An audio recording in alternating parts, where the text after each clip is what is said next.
Nous aimons tous les glaces, les bonbons, les desserts et toutes les autres friandises sucrées qui nous viennent à l'esprit. Le sucre joue un rôle important dans l'industrie alimentaire, étant utilisé de plusieurs façons, comme conservateur, édulcorant, améliorateur de texture, ainsi qu'agent de coloration et de saveur. La canne à sucre et la betterave sucrière sont les deux principales sources naturelles d'où l'on extrait le sucre. Le sucre a été domestiqué pour la première fois par les autochtones de la Nouvelle-Guinée vers 8000 avenue Jésus-Christ, ce qui en fait l'un des produits les plus anciens existants. Pendant de nombreux siècles, le sucre était conservé dans des coffres en raison de sa grande valeur. La première plantation de canne à sucre aux États-Unis a eu lieu en Louisiane en 1751, lançant ainsi l'industrie sucrière américaine, qui aujourd'hui soutient 142 000 emplois dans 22 États. Il existe environ 120 pays qui produisent du sucre, dont 80% provient de la canne à sucre et le reste de la betterave sucrière.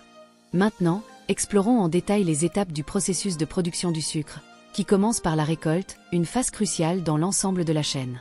La première étape, qu'il s'agisse de la canne à sucre ou des betteraves sucrières, est un travail à la fois méticuleux et technique, rendu plus efficace par l'utilisation de machines agricoles modernes.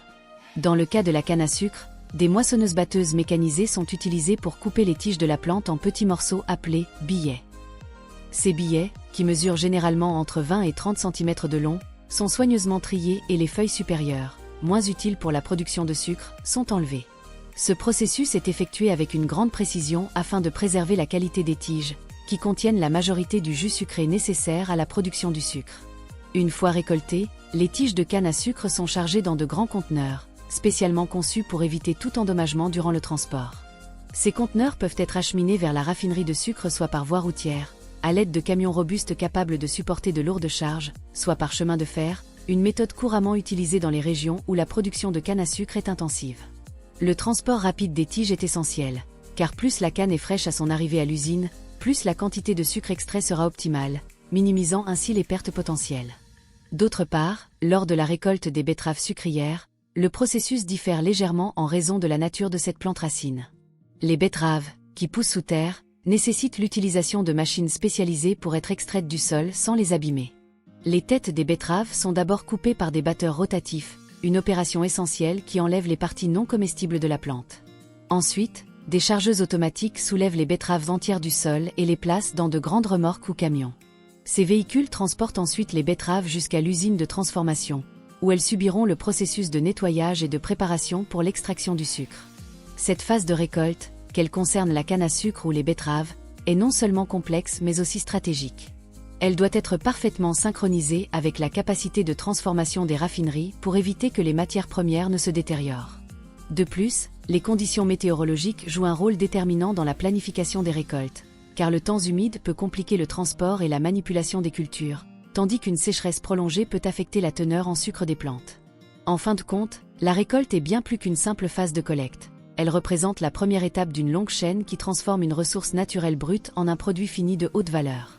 Chaque détail, de la coupe à la logistique de transport, a un impact direct sur la qualité finale du sucre produit, mettant en lumière l'importance d'une planification et d'une exécution méticuleuse à ce stade du processus.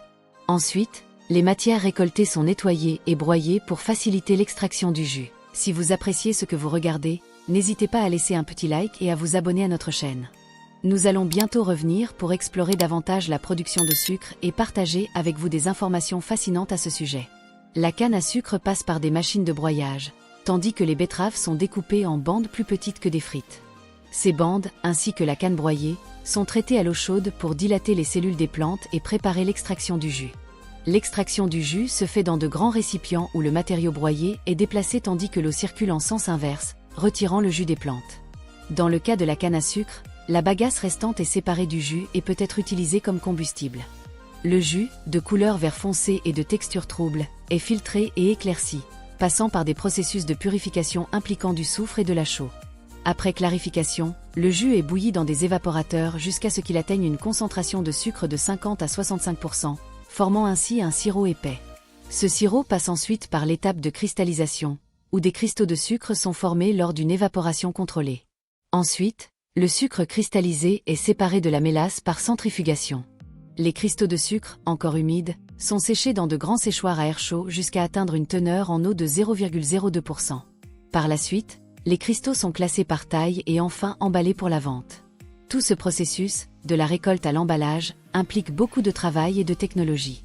En somme, le parcours du sucre, des plantations aux étagères des supermarchés, est une véritable odyssée qui incarne un processus complexe où se rencontrent tradition, science et technologie. Chaque étape de cette chaîne de production, qu'il s'agisse de la récolte, de la transformation ou de la distribution, témoigne d'un savoir-faire raffiné acquis au fil des millénaires. Depuis les premiers cultivateurs de canne à sucre en Nouvelle-Guinée jusqu'aux usines de haute technologie d'aujourd'hui, le sucre symbolise l'évolution de l'ingéniosité humaine dans son exploitation des ressources naturelles. Ce produit, autrefois un luxe réservé aux élites, est devenu un ingrédient quotidien présent dans les foyers du monde entier. Mais derrière chaque grain se cache une chaîne d'efforts collectifs, de recherche scientifique et d'innovation technologique.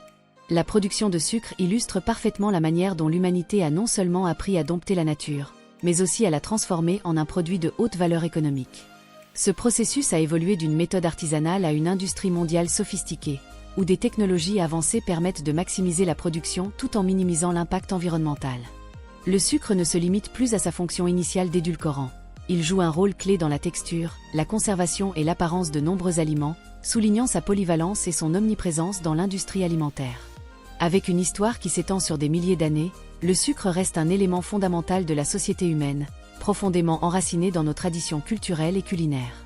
Que ce soit dans les desserts raffinés des pâtissiers ou dans les plats traditionnels partagés autour d'une table familiale, le sucre continue d'être un symbole de plaisir et de célébration. En parallèle, son importance économique demeure cruciale, avec des milliers de personnes dépendant de cette industrie pour leur subsistance à travers le monde. En effet, la production de sucre ne se limite pas aux grandes entreprises ou aux usines de transformation. Elle s'étend à toute une chaîne de travailleurs agricoles, d'ouvriers d'usines, de transporteurs et de distributeurs, sans compter les millions de petits producteurs et fermiers qui cultivent la canne à sucre ou la betterave dans des régions rurales. Cette industrie génère des emplois directs et indirects, soutenant des familles et des communautés entières, en particulier dans les pays en développement où la culture du sucre représente une part importante de l'économie locale.